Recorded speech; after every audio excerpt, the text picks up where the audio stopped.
Hello again, friends. I haven't shared this before.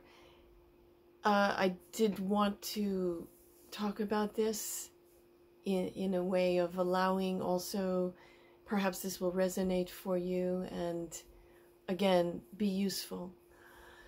My father died on the 29th of December, just a couple of months ago. Wow, 3 months? Is it already? 2 months. No, 2 months. What has come from that is a lot of trouble.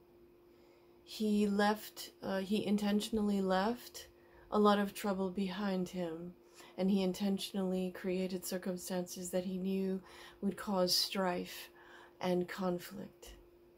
And he he initially had my uncle be his executor, and I would have been fine with that being the case. But what my father did was create dissent by then writing a codicil, which was not ratified, that my sister Stephanie would be the executor. So what happened then was that she manipulated the situation. I didn't know about her. There were a lot of things I didn't realize about her, and I've discovered now since this has happened. And I learned that she is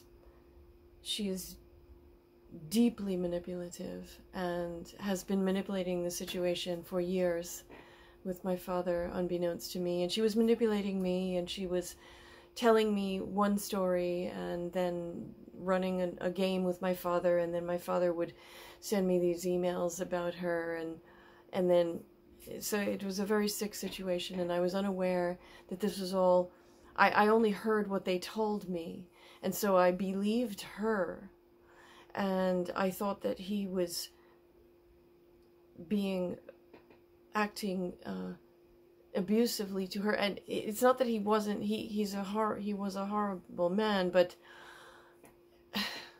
she manipulated the situation, and she lied to me, and she used me to get her ends, to achieve her ends with my father. And one of those was that he made her the executor, except that he never ratified this.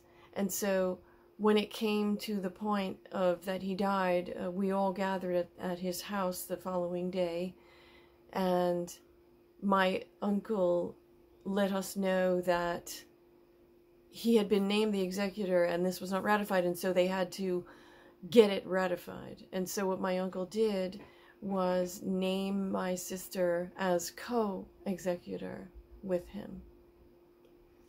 So that in itself may not seem like much, but on that Saturday, because the 29th of December was a Friday, and we were all at the house Saturday, she walked into the house and announced that she was going to live in the house.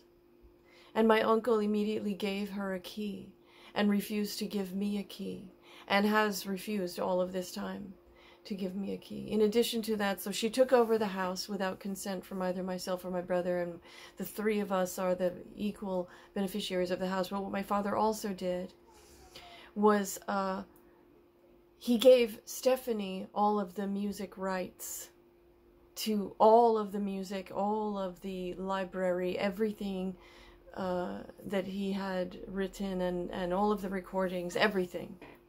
He also gave her and made her the sole beneficiary of all of his ASCAP, which is a music union.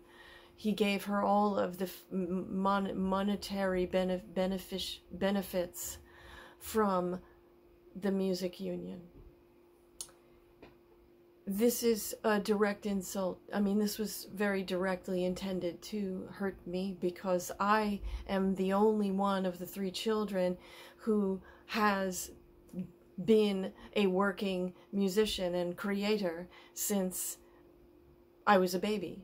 And I'm the only one that went to Juilliard, and I'm the only one that has a discography of quite, quite a respectable discography of work up to this point. And I'm the only one who is an actual professional singer, and I'm the only one who is an actual dancer and a video, and I've created many performance videos, and I'm the only one who is a designer that have a collection of my work as a designer.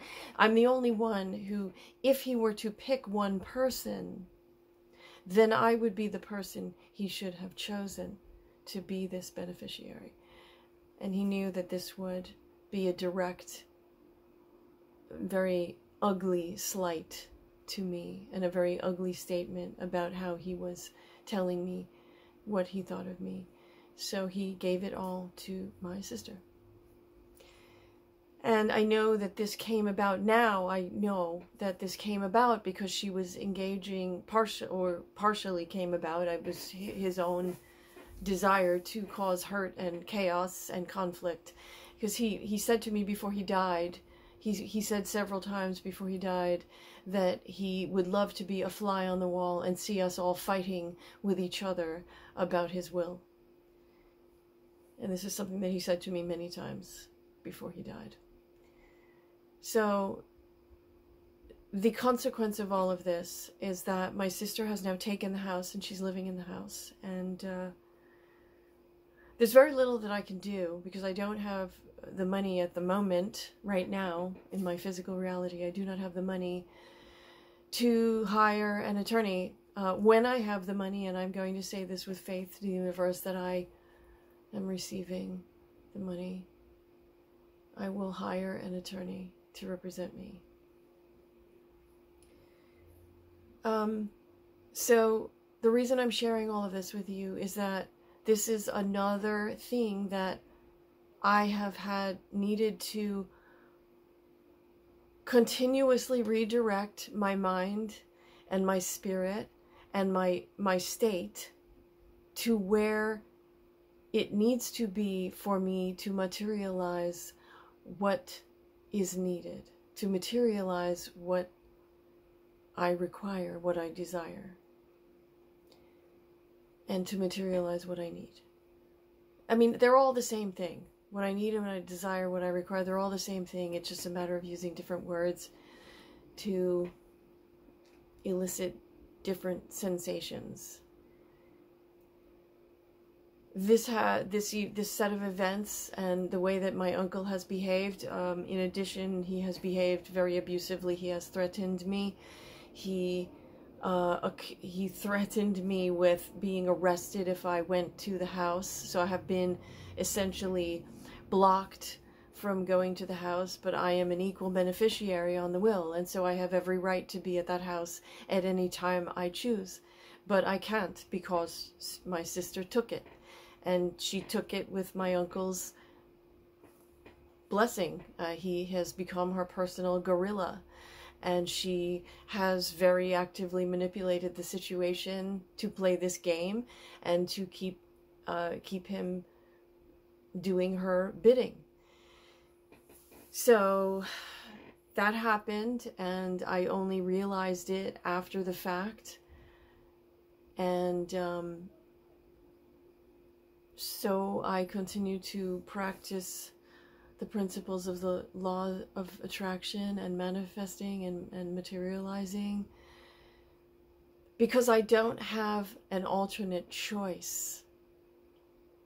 I don't have the choice of putting energy to try to force results, which would slow down what I need to come to me. If I try to force results, then I am inserting the energy of resistance into the dynamics, and that only slows down what I need to come to me. So I must continually reset myself back to the place of detachment and allowing and removing myself from the role of making anything happen, and simply stepping away and being in a state of detachment, in a state of acceptance, and a state of receiving and allowing. And I must continually refocus my mind and my emotions there. It is difficult to do, but it is the only choice. So I will end with saying thank you, universe, again. Thank you, source energy. Thank you. Thank you for caring for me. I don't know how you're going to do all of this, but it is not my need to know how. It is not my domain that I must know how, because the possibilities are unlimited, and I am not able to conceive of all of the possibilities that could come to bear. So I just must default. Okay, thank you for caring for me, universe. I don't know how this is happening, and I'm so scared, and I'm so alone, but I thank you anyway. I thank you. I thank you for my teeth that allow me to chew food and take nutrition. I thank you that I have my sight. I thank you for my eyes. I thank you for my mind. I thank you for, I have my health. I thank you for my strength. I thank you for my energy. I thank you for my breath. I thank you that I have a comfortable mattress I will sleep on tonight. I thank you that I will take a shower tonight. I thank you that I still have internet connection today and I've been able to use it. I thank you, and I will continue to be continuing to appreciate everything I possibly can, because it is the only thing I can do. Until next time, love and blessings.